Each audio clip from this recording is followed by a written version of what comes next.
Welcome to the Clima podcast. In this episode, we chat with Kim Feldborg. Kim hails from Denmark and moved to New Zealand in 2007. He was shocked at how cold he felt in his brand new rental property in Taupo. This prompted him to design and build his own passive house, which he's been living in for 10 years now. Kim runs a design and build company in Taupo. Clima inspires and educates people to create healthy, durable and energy-efficient buildings to live, learn, work and play in. Hi there, Kim. How are you doing? Yeah, I'm doing good, Simon. Brilliant. So to kick this off, Kim, I've got a standard question that I ask all my guests, and that is, what is the book that you've got on your bedside table at the moment? Why do you ask that funny question? What if it's something naughty? Oh, Kim. Well, they call it an icebreaker, apparently. Oh, okay. That's the term? It's not. It's Fall of Giants. Oh, what's that about? Ken Follett, do you know Ken Follett? No, not personally. No? I'm not a great reader myself. I listen mainly to podcasts. It's like a history telling from... He's written quite a few ones. You might have heard of Pillar of the Earth. Have you not heard of that one? No, I must say I haven't. Okay. It's about history in the UK, back from 900 and up till today. Oh, wow. So it's just following people, and it's a story. It's not history as such, but a story that take place in a whatever time space regarding local government and local people and stuff like that. Interesting. Yeah. So, Kim, you're obviously not native to New Zealand like myself. You grew up in Denmark, didn't you? That's correct. Yeah. And what was it like growing up in Denmark, specifically when it comes to sort of the comfort of the home that you lived in? How would you compare that to New Zealand? I don't know. It's difficult to remember those things, actually. As a kid, you don't really pay attention to, because we're talking now about passive houses and heat and all that sort of stuff. I don't think you really pay attention and remember if it was cold or warm or whatever. I do remember we had fireplaces and that sort of stuff as well. But one thing that we definitely had was central heating systems. So I think most of the time the houses were pretty warm because you just turned on the radiator and they were just running 24/7 really during whatever time, if it was cold. Or, of course, it's not cheap to run these kind of systems, but if you are grown up in a family where a decent amount of money, in the sense that there's an income and you can afford to pay for those things, then I don't think people would like to live in a house that is freezing cold. So why do you think it is in New Zealand, Kim, that people have got used to living without heating? I think maybe one of the reasons is the option for turning on the heat has not really been there, apart from a fireplace. The heat pump is here now, but how old is the heat pump in society as such? I don't know really. So if you had to start the fire just to get heat in the house, then of course you would only turn that on or get the fire going when you get home or when you get up in the morning, and that will in most cases die out during the day or during the night, and it's cold. So I don't know if that's why. I don't know. It's hard to say. So am I right in saying that in Denmark you would have, through the winter, you would have permanent heating? Is it you're not turning it on and off? No, you can't do that, because especially if you have a radiator system where you have a furnace that's burning oil or in other ways heating up water, and then you're sending that around the house in radiators, then if you turn that off, it will take forever. You won't even get the room hot before you go to bed, or get warm before you go to bed. So it's just running 24/7, and the house is sitting on whatever temperature, 20 degrees, 21, 22, all depending on your personality, of course. That's right, because we all have our own heating preferences, don't we? Oh, for sure. I don't know about me. I probably like it warmer than a lot of people, but because we are where we are now, it doesn't really cost anything. And that's pretty interesting. And I'm interested to learn more about how you've achieved that with your house. But when you were in Denmark, how did you get into the building trade? My dad was a builder, so I saw it from a very young age. He built our house several times. We moved a lot around, but because of that, I was very close. That it was very close to me, the building trade as such. So that was really, I was never good at school, and so it was really the road I saw for myself going in that direction. So I started when I finished what we called year 9, I started my apprenticeship straight after that and went through that. Took about 4 years, and then as you do, you go out and find a job and work your way through it. So would you say an apprenticeship in Denmark is quite different to an apprenticeship in New Zealand? It was definitely different when I was there. When I was an apprentice, you see, that was back in the early 70s. So, no, not 70s. Was it? Late 70s, yeah. So, because there's so much happened since then, and of course it was different to what apprentice is here today. But even in Denmark, if you're looking at the apprenticeship in Denmark today compared to when I was an apprentice, then it's different there too. And we didn't learn too much about heating and all that sort of stuff, insulation and those kind of features for a house. That's really something that you get into if you study a little bit further than just being a builder. Awesome.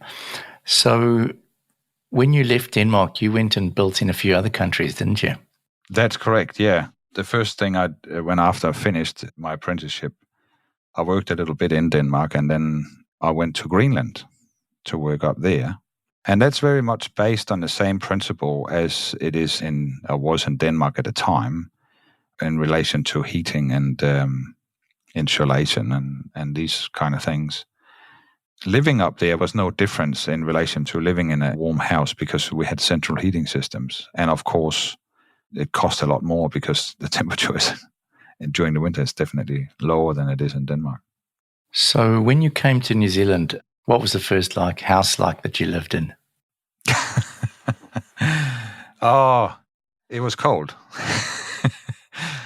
We arrived in New Zealand in 2007 after we have been traveling around the world. I have been working in not only Greenland, also Norway, Denmark, Germany, and England, and other places, and see what's going on, but never really paid attention to the climate in the house as such, because where I was and lived was central heated houses. And of course, the heating bill was something that you just had to deal with if you want to be warm and comfortable.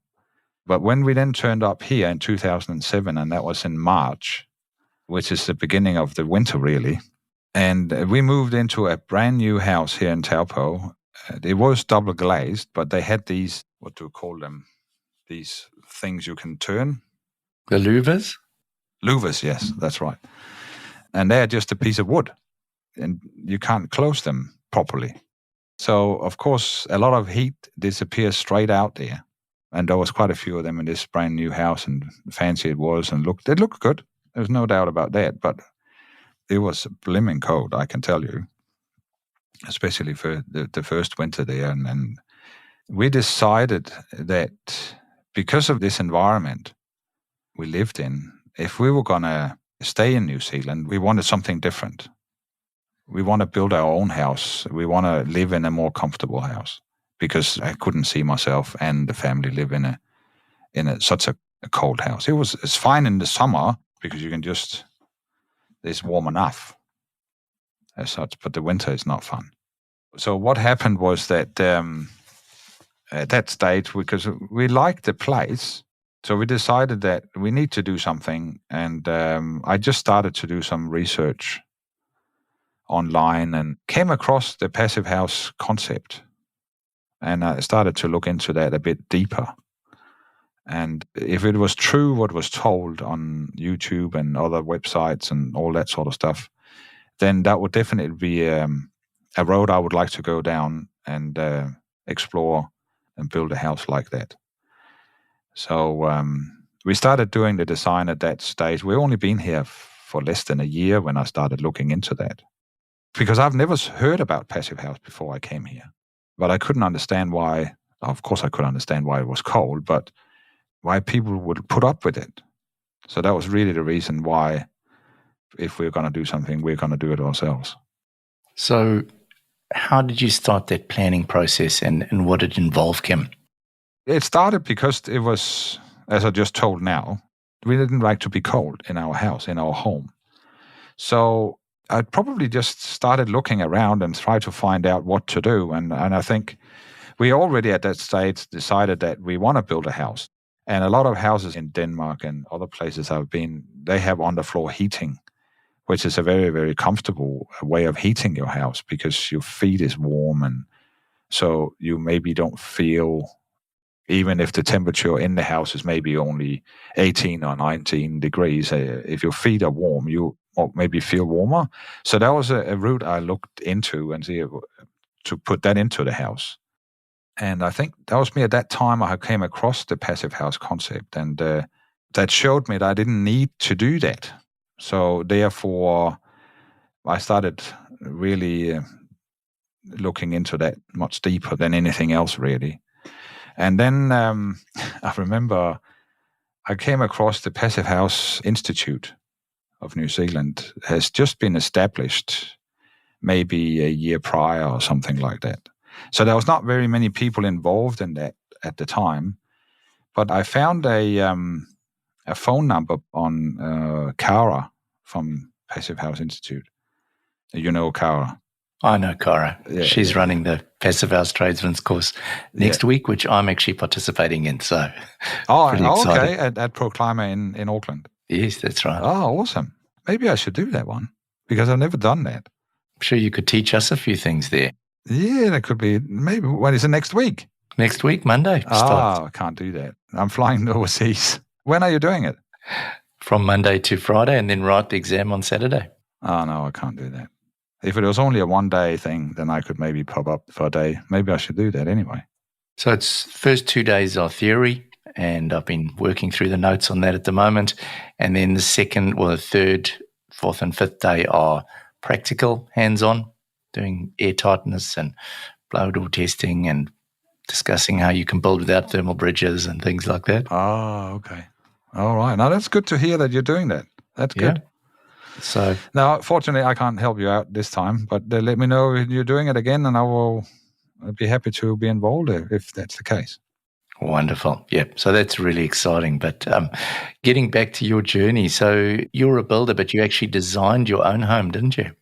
Yeah, because of I got hold of Cara, and I remember I rang up and I said, I've heard about this passive house. What can you help me? And she said, first, I'm not selling anything. So she was a bit puzzled about the whole thing. But it ended up that she was going to do another passive house design course. And there was the same, so I can't remember, a few months ahead or whatever it was. I can't remember exactly. And that was in 2011. So I signed up for that design course with Cara. It was split up in 2 sections at that stage, where the first one was a week, and then later on was 2 weeks. So I signed up for that and went through the course. I also did it because I could see if I wanted to build my own house and design it, I needed to know more than just what I could pick up on YouTube and internet. And it needed it because it's so detailed. So I really needed to have the background for doing it. So that's what I did. And in the same process, I designed the house we're now living in. And that was where the whole thing started, really. And it took off from there. And we started building the year after, I think. So, yeah. Wow. And you've built it with timber frame construction, haven't you? Yes, we have. We've done a traditional slab, which may be a little bit unusual for a passive house because you have to take care of your thermal bridge and your foundation. So we literally did a traditional concrete slab, and then we insulated on top of that So we have the normal concrete slab, which is about 100 mil, and then we have 120 mil of extruded polystyrene sitting on top of that. And all the internal and external walls are sitting on a aerated concrete block to get rid of that thermal bridge. And we could probably have, I know we could have just set it down straight on the concrete, because if you're lifting the floor up 120 mil, you're getting rid of it anyway. Yeah. So I will probably not do it the way we have done it in another house, but you learn as you go. Of course. And then your windows. Tell us about the windows, Kim. That was the biggest challenge, because at that stage there was nothing here in New Zealand at all that could meet the criteria of the passive house if we wanted to go all the way and have it certified and everything. Being Danish, I took contact to a Danish company and had some talk with them, and I actually went to visit them in Denmark and had a look at their products and all that sort of stuff. And I imported them from there. So we had some issues with it, but not in relation to the thermal performance of the windows. It was more, I will say it this way, I won't buy from them again. I haven't bought from them again. I found another supplier later. But they're performing well. They're actually performing better than the windows I'm importing now from Lithuania. But there is some issues with them that I would rather not have, and then have a window that is a little bit, what we'll call it, not worse, but doesn't perform as well as these ones does. And then another important part is airtightness, isn't it, when it comes to designing a passive house? Oh, absolutely. Airtightness, and what goes in hand with that is, of course, the ventilation. So that was another challenge that had to be overcome, of course. And again, nobody have really heard about these things here in New Zealand. So it was something that I needed to find out myself. And I actually think at that stage, I looked overseas to find a membrane that could be used for it, but then came across Clima. And they were very helpful, definitely very helpful. And also with the airtightness tests and all other stuff, they really helped me out well, I must say. They were really good. Yeah, so that was where we got our airtightness membrane from Intello. Wonderful. And that's continuous, isn't it, along the walls and the ceiling? Yeah, so it's because it's a 2-story house, it's a little bit more complicated, because you have to get that membrane through the floor of the first level or second level. So you really have to have that in your design and all your detailing, how you're going to do it, how you're going to continue that membrane up so you make sure that it's not broken. And that is very important also with the internal walls sitting down on the floor, meeting the external walls. How are you going to connect that up? So yes, we have got the Intello running on the inside of the stud. We have 140 mil stud in this house. So the Intello is attached to that stud and then running down onto the concrete where it's glued on with one of Proclima's products. So that's running from the concrete all the way up through the floor on the next level, where that detailing have to be worked out beforehand, of course, and then running all the way up the second level and then on the ceiling upstairs, and make sure that it is attached to the windows and all that sort of stuff. So yes, it is a bit of a process to get through, that's for sure. And then ventilation, how have you achieved that, Kim? That was a Sender. I came across Sender, their units, so I got involved with them as well. I mean, there's a company in Auckland called Fantech who is importing Sender products from Europe. So I got involved with them, and I actually went on a small seminar up at their headquarters up in Auckland. And there was a seminar they did in relation to installing and get them up and running and all that sort of stuff. So I went up there and became one of their installers. So I installed it here, and I've also installed it in several other houses since. So that was pretty good. So the way that ventilation works is that we're not taking heat from anywhere. We're not having something that takes heat out of the loft space or and blowing it into the house and all that. So it's a system where you take fresh air from the outside and that goes into a heat exchanger. And that heat exchanger is taking air from your wet areas, your kitchen and these places, and that comes back into the heat exchanger, and that heat or energy that is in that air is then transferred to the incoming air, which is then blown into your living spaces. And then the air then travels through the house into your bathrooms and other areas where it's sucked out. And then, so it's a circle like that. So you reuse that energy that is in your house instead of just pumping fresh air in and let the stale air go out. It's reuse that heat that is available to you. So we've talked a lot about heating in this discussion, Kim. How do you heat your home? We have 2 small radiators, just these small plug-in oil heaters that you can buy in Mitre 10 or wherever you can buy them. We have 2 kilowatt one sitting downstairs, and there's a 1 kilowatt sitting upstairs, and that heats the entire house to about 22, 23 degrees. Wow. So that's all we have. And they are not running constantly. Of course, there's a thermostat sitting on them, and I would say we have been in the house now for over 10 years, so I really don't monitor these things anymore. But to start up with, I was a bit mad like everybody else who get a new piece of toy. So I was monitored very closely to the first couple of years, and I think the first year we spent about $250 in heating the house. For the whole year? For a whole year, yeah. Oh, yeah. my goodness. Yeah, and it's not that you have one room you're heating. It's the entire house, and our house is 260 squares.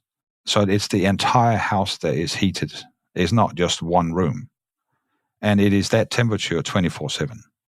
So you can't really compare it with any standard New Zealand home, because you're, in many cases, not everywhere, of course, but in many, many cases, it's just that one room that you are living in, or your lounge kitchen area that you're heating. I don't think there's many people here who's actually got radiators or other heating sources in their bedrooms. There's, of course, these heat transfer systems that you can put in the houses where you pump air from one room to another, but that's a whole different discussion to get into. Of course, of course. Now, Kim, what did the council think of this when you were building a house? It wasn't that difficult. They were quite open-minded about the whole thing. But one of the reasons, I think, because passive house is outside the code. It's something separate. And as long as you comply with the code, I don't think the council, definitely not here, they didn't care too much. There was one thing at the time, was probably the airtightness that they questioned. But they didn't question it much, because already at that time I knew there was some issue. There could be some issues from them. And at the time, Clima had actually made some research on it. And that paperwork, I got hold of that and I sent it in with the application for building consent. And that has made a difference on that part, if they have read it or whatever, I don't know. And talking about this whole airtightness thing, Kim, a lot of people say, why would you want an airtight building? Because they want to enjoy the good weather and the indoor-outdoor flow. Well, how would you answer that question? But you can do whatever in a passive house. You can open windows and doors as much as you want. There's no difference to any other house. So in the middle of winter, how many people open their doors and windows anyway? That's where really the passive house have its force, is that you don't need to open windows and doors to get any fresh air. If you open windows and doors in a standard house during the winter, it's because you think you want to get rid of that moisture you have inside, because your windows are steaming up and whatever. So people tend to open their bathroom windows when they had a shower and try to get rid of that moisture that is in the room, and maybe even open their bedroom windows to get rid of other fumes and stuff. But here in a passive house, you have that constant flow of fresh air in the house, so you don't need to open them up. You can do it. But because you have that fresh air anyway, you don't really need to do it, or you don't need to do it. During the summer, you will just open up and live your life as you would like to do. Have that indoor-outdoor flow. Do whatever you want during the summer. And that's probably the hardest thing with a passive house, is the overheating problem. To get rid of the heat that is generated from the sun during the day. So there's different ways that you can overcome that, and that's ventilation. And the ventilation system in the house can easily struggle with pumping enough air through the house to cool it down, because there's only a certain airflow in that system, because you don't want to sit in a drafty environment. What we do here is that we simply just open windows and doors during the night, really. So we have a window open upstairs and a window open downstairs, and you then get a cross-ventilation situation in the house. And because it's normally cooler at nighttime, that will cool down the whole envelope of the house. And then we're getting up in the morning and leave the house, we just close up. And when we get home, we just open doors and windows and live as everybody else, like indoor-outdoor flow, if that rocks your boat. Excellent. Now, obviously in New Zealand, we've got the changes at the moment that are taking place with the new H1 compliance. What do you think about those changes, and what do you perhaps think that they might have missed out on there? I think it's good that they are doing something. We can't say anything negative about that. Are they doing enough? ? I don't think so. I think what happens here now, and the worst thing they have probably done with this, is that they're putting more insulation, especially in the ceiling. What's going to happen is, I think it's going to create a lot of thermal bridging. Because you are insulating a lot, it's also easier to get thermal bridging. That's just the nature, that's just the physics of it. And when you have thermal bridging, you will get mold growth and stuff in the areas where you haven't got the insulation that you need. It's a tricky situation if you haven't thought it through from the drawing board. And I think it's a big learning curve that is going to happen now, not only from the builder's point of view, but also from the designers, definitely. And they have also missed out on the airtightness part of it. I think more insulation is good, but I think you could have achieved more with less insulation than they say we have to put in the ceilings, especially by doing an airtight house with a ventilation system. I'm pretty sure that's the case. Now, Kim, you're now building these sort of homes for other people, aren't you? Yeah. And how are you finding the demand, and are people moving towards these more energy efficient buildings?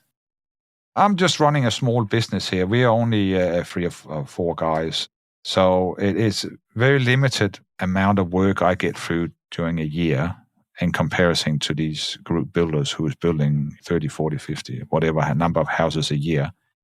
I'm maybe building 1 or 2 new houses, and then we're doing renovations, and we do all sorts of things. It's not only a passive or energy efficient houses we're doing. We all have to pay the bills. So we'll take whatever work we can get, of course. In more demand, there's more people who know about it out there. And because I am in this industry, my name is maybe more recognized in those circles, because people who want passive houses, energy efficient houses, they do a bit of research. And of course, your name as Clima and my name comes up in those instances. So I don't know, in general, there's probably a little bit more people who want these things, but there should be maybe from higher levels more information, more pushing towards that. And I know that's what they're trying to do with a new code, but I think they haven't got it right yet, that's for sure. Sure. Awesome, Kim. Probably running towards the end of our time now, but I just want to say thank you so much for your time. And yeah, if you could send me some pictures of your own build, it'd be great to load those up along with the transcript of this podcast so that people can have a look at what you've built there. Yeah, I'll look into that and see what I can find. I'll send some pictures. Wonderful. Enjoy the rest of your week, Kim. Thank you very much. Thanks a lot. Thanks. Sharing knowledge is at the heart of our strategy to make buildings better for everyone. Sign up for our podcasts to learn more about creating healthy living conditions by protecting building structures from external and internal moisture damage. Thanks for listening. Looking forward to having you with us next time.